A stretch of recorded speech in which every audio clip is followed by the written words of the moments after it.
The words had barely settled when the room stiffened like a held breath. The professor had just finished declaring the problem untouchable, steeled away by time and pride, when a single hand rose from the back row. It was small. It was calm. And it belonged to the one person no one expected to challenge the future that had just been announced. She was the only black girl in the room, sitting beneath a cracked ceiling tile that hummed with old lights. Her palm was open, fingers steady, as if asking permission not to speak, but to be seen. The chalkboard still carried the ghost of equations, white dust clinging like frost. Around her, chairs creaked as students shifted, some with curiosity, most with doubt. A few smirked. A few stared at their notebooks, hoping not to be noticed. She did not look angry. She did not look afraid. She looked focused, the way someone looks when they have already walked a long road in their mind and reached the end. Her name was Aaliyah Carter. She was 19. She wore a worn hoodie and sneakers that had seen too many miles. Her hair was pulled back, neat and simple. There were faint circles under her eyes, the kind that come from late nights and early mornings. It's not from parties, but from work and worry. She had learned to keep her face still, to let silence do the talking. In rooms like this, silence was safer. The professor paused, annoyed more than curious. He had spent his life in halls like this, where ideas were weighed by who spoke them, not always by what they were worth. He had just told the class that the problem on the board had stood undefeated for generations, that experts had tried and failed, that the best minds had agreed it would take 200 years to crack, if it ever did. And now this girl, barely out of high school, thought she had something to add. The room waited, not in support, but in expectation of a lesson. A lesson about limits, about knowing one's place. Aaliyah stood when she was acknowledged, her chair sliding back softly. She did not rush. She did not apologize. She walked toward the board with the quiet confidence of someone who had practiced this moment in private, long before it arrived in public. As she moved, memories moved with her. She remembered the kitchen table in her grandmother's apartment, its surface scarred with years of use. The smell of coffee in the morning burnt just a little. The sound of rain tapping the window as her grandmother hummed low songs from another time. That table was where numbers first became her friends, where puzzles were not games, but shelter. Her grandmother had worked nights, cleaning offices where the lights never slept. She would come home tired, hands rough, smiled gentle. She believed in Aaliyah with a faith that felt like gravity.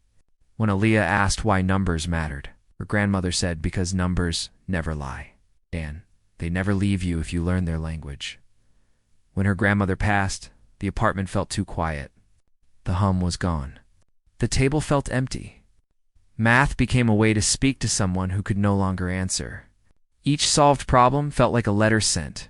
Each pattern understood felt like a reply. School had not always been kind. Teachers praised her work but questioned her presence. Classmates copied her homework and laughed when she raised her hand. She learned early that excellence could make people uncomfortable. She learned to be careful with her gifts. But the problem on the board was different. It had followed her home, sat with her on the bus, waited beside her bed. She had turned it over and over, not trying to beat it, but trying to understand why it resisted. One night, while the city slept and sirens sang far away, she saw it. Not a full answer, not a victory parade of symbols, but a doorway. A way in. Back in the classroom, she picked up the chalk. It felt cool, dry. Her fingers were steady. She did not challenge the professor. She did not say the problem was easy. She simply began to write. At first, the room did not change. Pen scratched. A cough echoed. Someone whispered. The professor crossed his arms. But then the writing shifted. Lines curved where they were not expected to. A pattern emerged, simple and strange, like a path through tall grass. The professor leaned forward almost without realizing it. Aaliyah explained without flair. She spoke of symmetry, of balance, of looking not at what the problem demanded but at what it allowed. Her voice was calm, clear, unhurried. She did not fill the space with ego. She filled it with sense. Silence grew, not from disbelief, but from attention. This was not a complete solution. She never claimed it was, but it was something more dangerous to pride. It was progress. The professor's face changed, color draining, then returning. He asked questions, sharp ones, meant to poke holes. Aaliyah answered without defense. When she did not know, she said so. When she did, she showed why. The class watched a quiet battle unfold, not of voices raised, but of ideas tested. The old guard against the new. Certainty against curiosity. One student in the front row stopped smirking. Another closed his laptop. A girl near the window leaned forward, eyes wide. The room, once heavy with doubt, now hummed with something else. Respect. The professor stepped back. He looked at the board as if seeing it for the first time. Years of certainty cracked, not shattered, but bent. He said that this reframed the problem, that it shortened the distance, that it asked new questions. Aaliyah nodded. She did not smile. She erased nothing. She returned the chalk and walked back to her seat. For a moment, no one moved. Then the room erupted. Not in noise, but in motion. Students stood, some clapping softly, some simply standing, as if rising was the only response their bodies could find. The professor cleared his throat, words failing him for once. Aaliyah sat, hands folded, heart pounding. She felt the weight of eyes on her, not heavy now, but warm. Later that week, the department called a meeting.